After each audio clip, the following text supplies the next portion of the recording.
¿Alguna vez estás solo en tu casa y te pones a pensar, diablos, qué buena película es Moana? Lo tiene todo, una de las más bellas animaciones de la década, increíble soundtrack, una historia sobre autodescubrimiento juvenil y lo mejor de todo, lo hace sin tener que forzar una trama romántica para su protagonista. Es como si Disney hubiera visto Brave y dijera, ¿qué tal si lo volvemos a hacer pero bien? Y luego sigues pensando, solo para recordar que She-Ra y las Princesas del Poder también es una de las mejores series de esta década, con un cast diverso, lleno de vida, increíble actuación de voz y sobre todo una adecuada dosis de drama y comedia. En serio me gustan y probablemente podría estar horas y horas aquí alabando lo que más me gusta de estas dos obras. Podría hablar de la historia de Moana, cómo respeta la cultura maori, sus personajes entrañables, su música de primera y cómo es de las mejores películas tridimensionales jamás hechas, técnicamente hablando. Pero al mismo tiempo siento que el caso de Moana, por ejemplo, ya hay mucha gente que ha hablado de todo lo que pueden hablar y no creo poder agregar nada de valor. Y en el caso de She-Ra siento que mi reseña del año pasado se mantiene. El programa va teniendo una evolución positiva y se nota que Noel está llevando el equipo por un buen camino.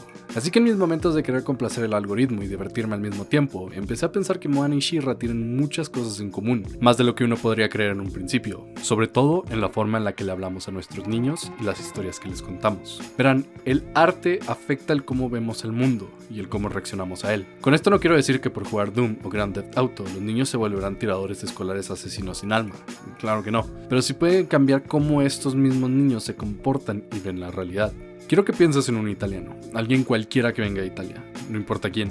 Te puedo asegurar que a menos de que tú mismo vivas en Italia o conozcas a alguien italiano en tu día a día, pensaste en alguno de los personajes que has visto en múltiples películas, series o videojuegos, en un actor o tal vez en un político que viste en la televisión. Aquí podemos ver cómo el arte y el entretenimiento nos lleva a crear una idea del mundo a nuestro alrededor, sobre todo porque las experiencias de primera mano que podemos tener acerca de otras culturas, otras personas u otros países, se limitan a viajes o gente que conocemos. Sin arte que sea una ventana a otras culturas y el cómo funcionan, básicamente viviríamos en una ignorancia perpetua. Es por eso que el gobierno de los Estados Unidos pone tanto dinero en las películas de acción para hacer al ejército verse bien, mientras a todos los extranjeros verse mal. Saben que la forma en la que retratan una experiencia que la mayoría de su público nunca va a vivir o experimentar es vital para que sigan viéndose como los buenos y no un montón de criminales de guerra intervencionistas. Es fácil entender entonces que el arte es una pieza importante para crear la opinión de una persona y cómo decide afrontarse al mundo. Por eso mismo es importante el mensaje que este nos entrega, ya sea político, cultural o social,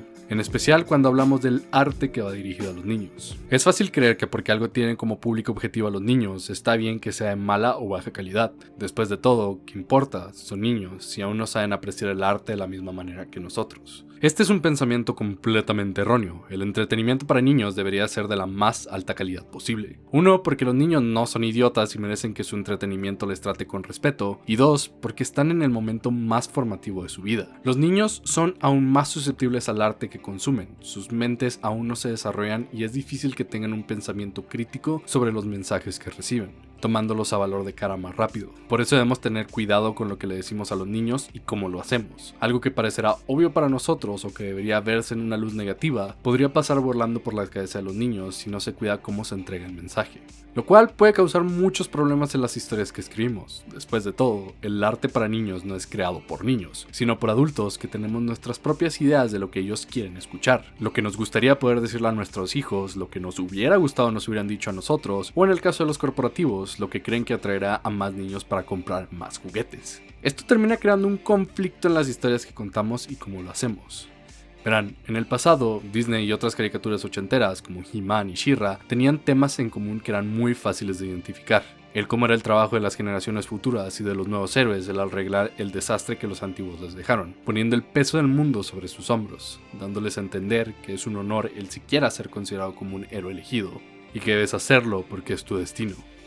Esto lo vemos en películas como Pocahontas, donde depende completamente de la protagonista arreglar un conflicto étnico. El Rey León, donde se deja implícito que Simba, huyendo tras el trauma de ver morir a su padre, fue una mala decisión por la que debería avergonzarse, o hasta en casos más simples, como la película de Goofy, donde recae en Max hacer el trabajo emocional de conectar con su padre y sus intereses en lugar de ser lo contrario. Es obvio que esto puede afectar el psique de un niño, si bien es muy probable que no les toque tener que salvar al mundo de terminar por culpa de un portal intradimensional o una diosa enojada, puede que se encuentren en una situación donde se sientan incómodos o inseguros, pero se obliguen a sí mismos a continuar con el proceso, ya que las expectativas sociales y el arte que consumen les han taladrado en la memoria que deben sufrir y aguantar la ansiedad para sobresalir ante la gente que aman y alcanzar su máximo potencial. Obviamente, esto puede causar severos daños psicológicos a los niños por culpa del estrés, que honestamente se podrían evitar para seguir viviendo una vida tranquila como niños. Ustedes saben cómo debería ser. Es por eso que Moana y She-Ra miran estos tropos y dicen, no, eso es horrible, estás enseñando terribles lecciones a los niños. Les crean una realidad donde deben simplemente callarse y aceptar la basura que la vida les arroje porque es su destino. En Moana, en el momento más bajo para su protagonista, su abuela se aparece frente a ella para darle ánimos. Pero a diferencia de otras obras donde la abuela probablemente le hubiera motivado a seguir adelante y convencerla de que es más fuerte de lo que cree, aquí ella le pide perdón por darle una responsabilidad tan grande a una niña. Que pase lo que pase, decida volver o completar la misión, tendrá todo su apoyo incondicional. Le asegura que sin importar qué, su familia y la gente que la ama seguirán estando a su lado. Esto le ayuda a que la realización de que es más de lo que ella cree provenga de un lugar introspectivo, de mirarse a sí misma al espejo y darse cuenta que no es la misma niña que empezó el viaje, que ha cambiado y se ha vuelto más fuerte, reconectando con su pasado y su familia para finalmente dar un grito victorioso, recordándole al mundo quién es ella. Moana, una combinación de todas sus experiencias, cultura y vivencias. Al final, es este mismo autoentendimiento e introspección lo que le permite resolver el conflicto de la película. En Te Fiti vemos a este monstruo que es la manifestación física de todos los miedos e inseguridades de Moana. Ella la enfrenta, pero no la destruye, porque no puede simplemente eliminar estos aspectos de sí misma. Moana deja que Te Fiti se acerque a ella, ya no le tiene miedo, la acepta como una parte de sí misma y puede afrontarle con tranquilidad y serenidad para calmarla.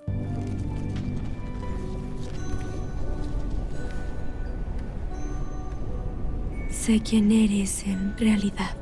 En She-Ra, por otro lado, se llama la atención a cómo todos los personajes son niños soldados, entrenados desde pequeños para combatir y morir en una guerra que muchas veces ni siquiera entienden. Scorpia, Catra y Adora, al haber vivido toda su vida en la Horda, ni siquiera saben de sus orígenes, y se les ha privado de disfrutar el verdadero sabor del mundo para volverlas armas glorificadas de un ejército al que no les importa. Adora salta rápidamente al lado de la rebelión, porque se da cuenta que durante toda su vida solo han estado alimentando propaganda, y su bando era el que estaba causando el sufrimiento real en el planeta.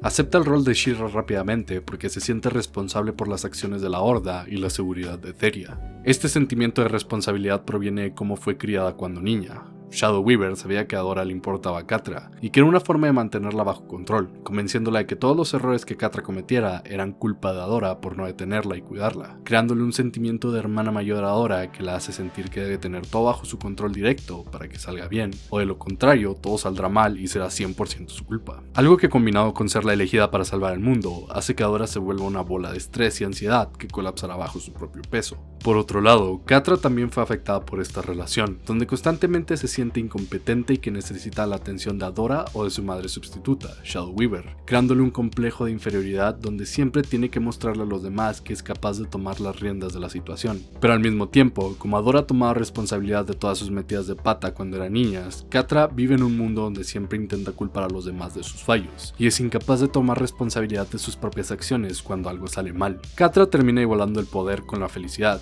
porque ella pensaba que si lograba que el mundo le temiera y respetara como lo hacían con Shadow Weaver, conseguiría finalmente llenar el hueco en su corazón, para rápidamente encontrarse con la triste realidad de que mientras no acepte sus errores y el daño que le ha causado a otras personas, que mientras no deje a la gente como Scorpia, que la ama, se acerque a ella y siga buscando amor en su adoptiva y abusiva madre, que ha demostrado constantemente que solo la ve como una herramienta, nunca podrá ser feliz. Catra aleja a la gente que la quiere como Scorpia y Adora porque tiene miedo de que si muestra vulnerabilidad, como cuando lo hacía con Shadow Weaver, será lastimada y herida, así que les pone en una distancia segura donde ella cree que no les puede alcanzar. Por eso se la pasa lastimando a Adora sentimentalmente, aunque claramente la quiere de vuelta, causando que su división se vuelva más trágica. No es hasta el final de la tercera temporada que Adora se da cuenta que ella nunca pidió ser She-Ra, no pidió salvar al mundo, no debía tener esta responsabilidad.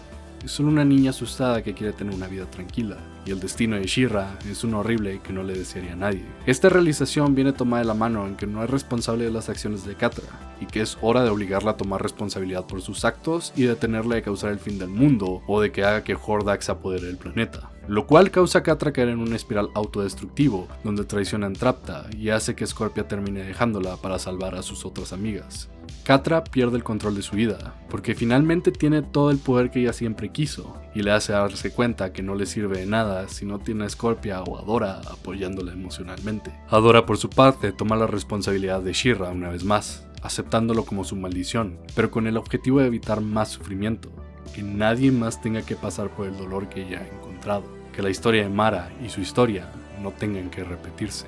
El objetivo de Adora es ser la última She-Ra, rompiendo la maldición.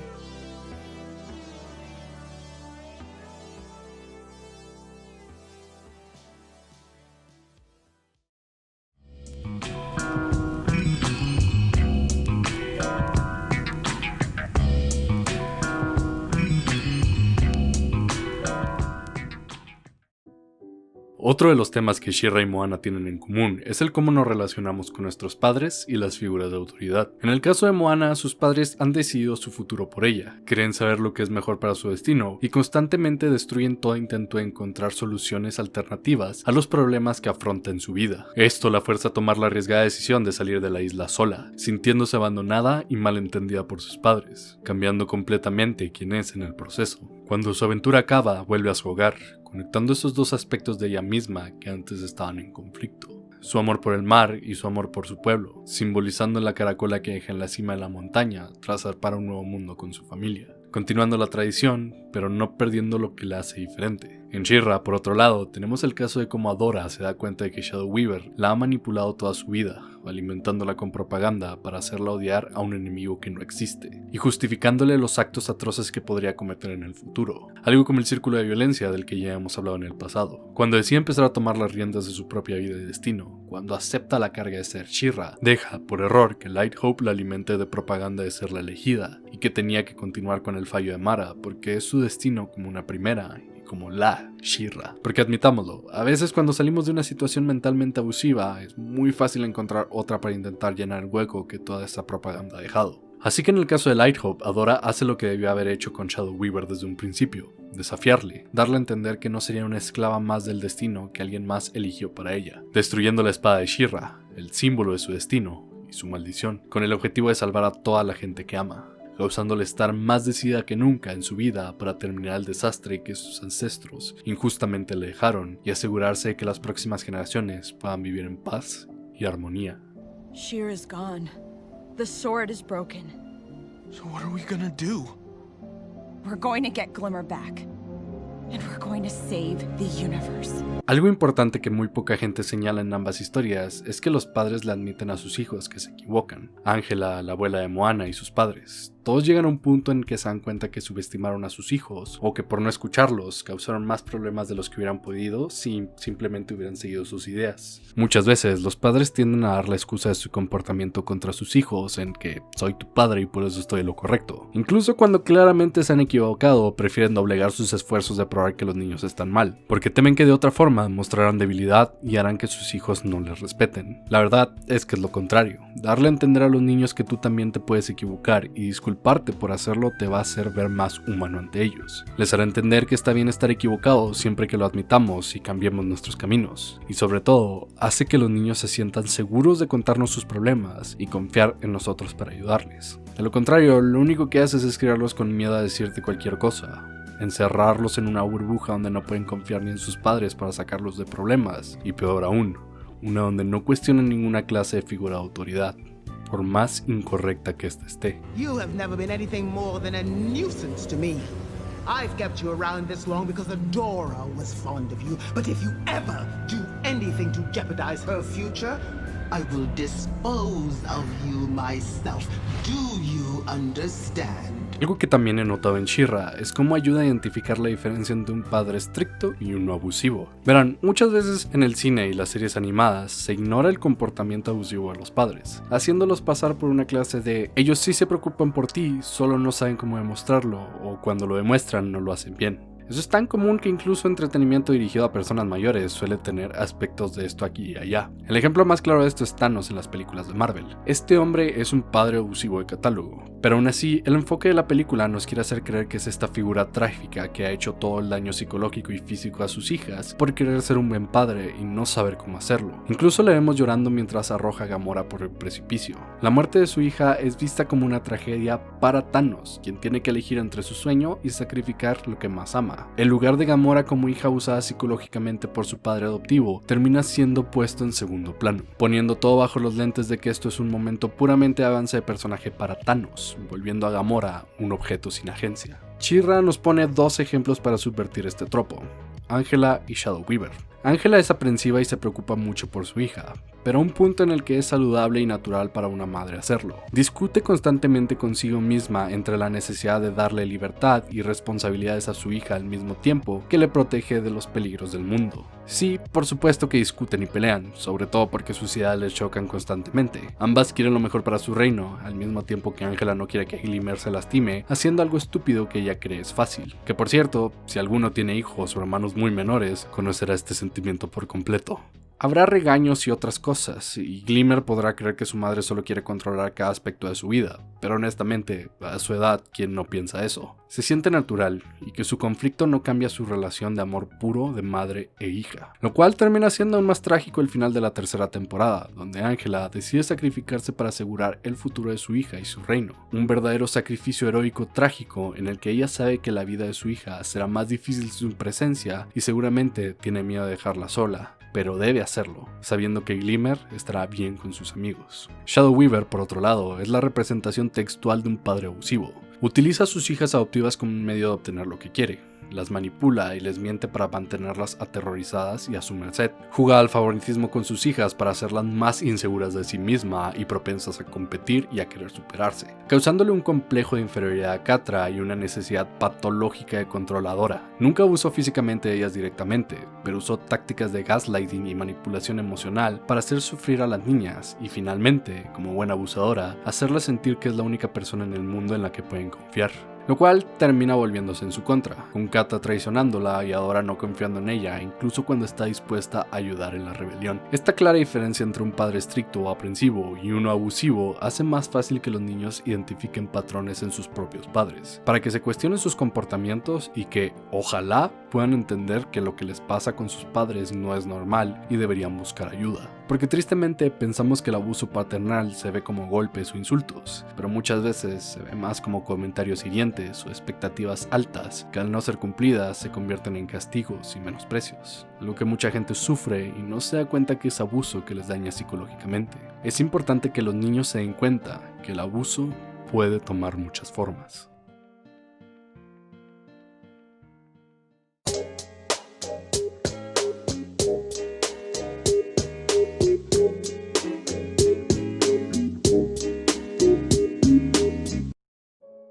La cultura es una parte importante de quienes somos, eso es indudable. En el pasado he hablado de lo devastador que es el borrar la cultura de un pueblo en su futuro, pero ¿cuál es el efecto personal que esto tiene? En Moana vemos cómo la protagonista se siente diferente, alineada, como que no pertenece realmente a su hogar, porque nadie en su pueblo comparte el amor que ella tiene por el océano. Solo para darse cuenta que su padre le había estado ocultando aspectos de su cultura para mantenerla segura y libre de peligro, ignorando que en el futuro la haría sentirse como una alienígena en su propia casa por no poder acatar a las tradiciones que ella creía eran la única realidad de su cultura. No es hasta que descubre que sus ancestros tenían los mismos intereses que ella en el mar y la exploración que se da cuenta que no es tan rara como ella cree, que existe una parte de su cultura y su pasado que la entiende, que no está sola y que sus gustos son normales. No es tan diferente como actualmente. Si investigas cosas del pasado de tu país, te darás cuenta que existen cosas que la mentalidad cristiana consideraría sacrilegios que eran normales y bien vistas, como por ejemplo las mujeres mexicanas y las jiraj indias, así como muchos otros comportamientos precristianos que harían a mucha gente sentirse más cómoda en su propia piel y gustos de lo que son ahora. En el caso de She-Ra vemos un ejemplo más clásico de borrar la cultura. Mientras en Moana es hecho por su padre quien quiere evitar que los errores del pasado se produzcan eliminando estos trazos de la historia, en She-Ra es Hordak y la Horda quienes eliminan por completo la cultura de Scorpia para volver a su pueblo en perfectos soldados. Después de todo, la historia la escriben los ganadores. Scorpia dice que las otras princesas la odian porque su pueblo se rindió ante la Horda y les empezó a ayudar al instante, cuando la realidad que nos muestra Shadow Weaver es que fueron esclavizados y forzados a trabajar para el ejército.